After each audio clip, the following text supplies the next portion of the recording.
Hello and welcome to our group's WebQuest presentation. First of all, I'd like to introduce the members of our group.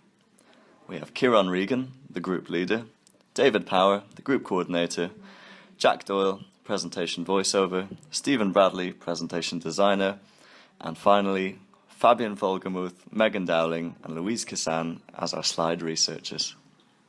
The topics we had to research for our WebQuest were trigger commands and PL SQL.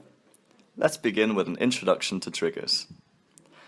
The first URL we chose is from sqlteam.com. We chose this site as it is a great introduction to trigger commands for newcomers to SQL such as ourselves.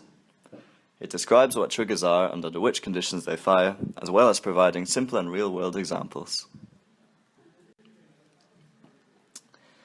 We selected a second URL as it gives a comprehensive overview of what trigger commands are and why they are used, before giving some simple examples of how they can be implemented. A good resource for people who want to advance their knowledge on trigger commands. The first section briefly defines what a trigger is and gives examples to demonstrate the syntax used when implementing triggers. The second section explains the difference between statement triggers and row triggers.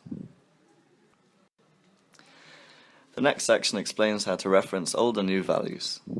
Triggers often refer to data being changed by the database event that caused them to fire. Transition tables and transition variables are used to refer to this data. Also contained in this section are constraints on these transition variables and tables.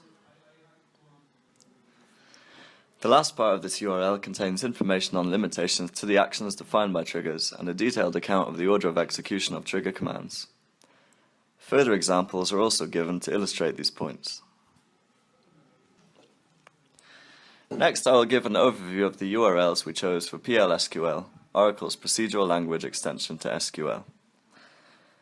The first URL contains clear and concise information on the usage of PL SQL and deals with most key points relating to the language's syntax. It's a good practical beginner's guide to PL SQL and gives simple programs as examples. To this end, it is probably not suitable for an advanced learner. The next URL we chose also functions well as an introduction to PL SQL, but offers the reader further information on more advanced concepts in the form of a concise tutorial. The last URL also functions well as an introduction to PL SQL, but also clarifies the exact differences between SQL, SQL+, and PL SQL. There's also a walkthrough for writing a first PL SQL program. This concludes our presentation. Thanks for listening.